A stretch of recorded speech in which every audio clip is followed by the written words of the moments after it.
Halo, perkenalkan, kami dari kelompok 5 RBLT PB 8 ingin memaparkan materi mengenai penerapan hukum Bernoulli pada cerobong asap. Perkenalkan, nama saya M. Fadil Ananta Putra dengan NIM 1234385 dari Prodi Teknik Biomedis. Perkenalkan, nama saya Marcella Putri Nur Solistiyawati dengan NIM 123340052 dari Prodi Teknik Sistem Energi.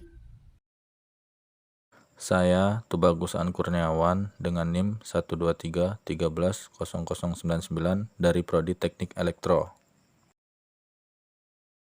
Perkenalkan, nama saya Tigor Parangi Sinurat dengan NIM 123130081 dari Prodi Teknik Elektro.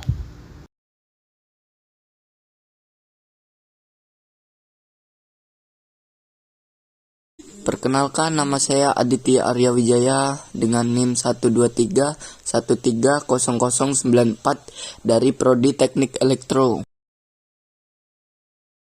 Perkenalkan semuanya, saya Muhammad Farel dengan NIM 123130092 dari Prodi Teknik Elektro. Perkenalkan, nama saya Dimas Sabirama dengan NIM 123320035 dari Prodi Teknik Fisika.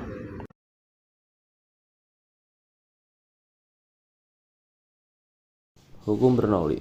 Hukum ini menyatakan bahwa kecepatan fluida dinamis berbanding terbalik dengan tingkat tekanan yang dialaminya sama perpindahan.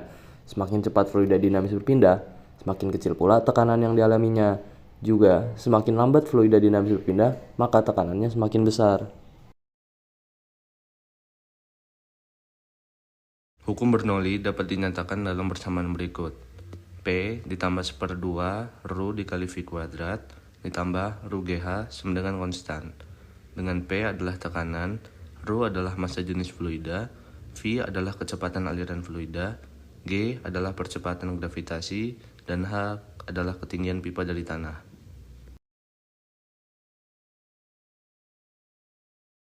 Cerobong asap. Cerobong asap merupakan salah satu elemen yang hampir selalu ada pada setiap pabrik. Cerobong asap berfungsi sebagai ventilasi pembuangan panas gas buangan dan asap yang dihasilkan dari kompor, boiler, tungku, perapian, bahkan aktivitas pabrik keluar menuju atmosfer. Cara kerja cerobong asap. Hukum Bernoulli bekerja saat cerobong mengeluarkan asap.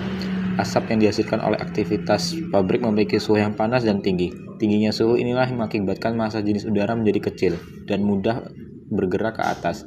Pada bagian atas cerobong berada di luar ruangan dan terdapat angin yang berhembus pada bagian atas cerobong mengakibatkan tekanan udara di sekitarnya lebih kecil. Seperti yang kita ketahui, udara bergerak dari tempat yang bertekanan udara tinggi ke tempat yang bertekanan udara lebih rendah, sehingga asap dari dalam keluar menuju cerobong.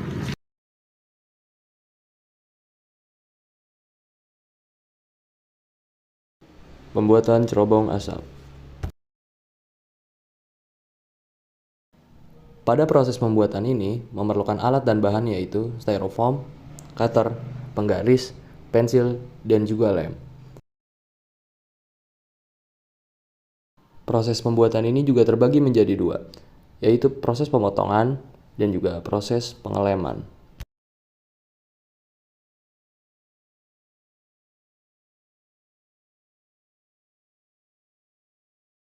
Ini adalah hasil pemotongan pada bagian pertama tadi. Selanjutnya adalah bagian pengeleman.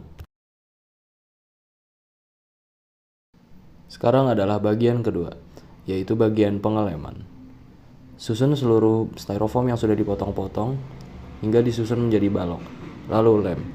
Jika lem kurang kuat, bisa dibantu menggunakan tusuk gigi dengan menusuk bagian setiap sudutnya.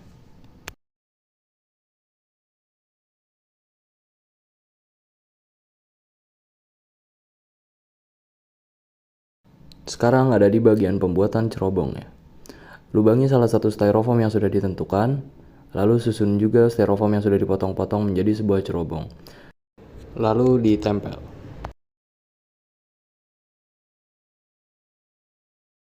Jika semua bagian sudah selesai, langsung tempel. Bentuk final alat yang kami buat seperti ini.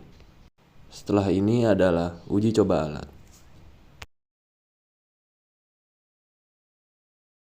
Pada uji coba yang pertama, alat tersebut berhasil. Cerobong asap mengeluarkan asap sebagaimana seharusnya. Kami menggunakan kertas yang dibakar sebagai sumber asap. Menghitung debit asap. Pada percobaan yang lebih terencana, di mana suhu dan kecepatan aliran dapat diperkirakan secara tepat, maka debit asap yang keluar dapat dihitung menggunakan rumus Q sama dengan CA akar 2GH TI dikurang TE per TE. Dengan keterangan Q aliran cerobong, A luas penampang cerobong, C koefisien debit, H ketinggian cerobong, G percepatan gravitasi, TI suhu rata-rata di dalam cerobong, dan TE suhu udara luar. Kelebihan dan kekurangan. Kelebihan dari alat yang kita buat yaitu bahannya kokoh, bentuknya minimalis. Selain itu, bahan yang digunakan juga sederhana dan mudah ditemukan. Cara pembuatannya praktis dan tidak banyak memakan waktu. Kekurangan dari alat yang kita buat yaitu mudah terbakar. Selain itu, ada sisi-sisi yang kurang rapat sehingga dapat memungkinkan adanya asap yang keluar melalui celah tersebut.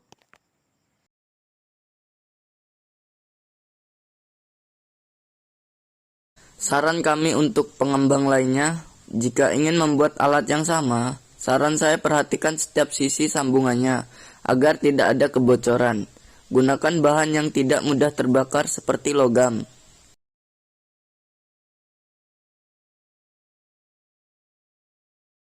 Mungkin hanya ini yang bisa kami sampaikan. Mohon maaf jika banyak salah kata. Terima kasih sudah menonton.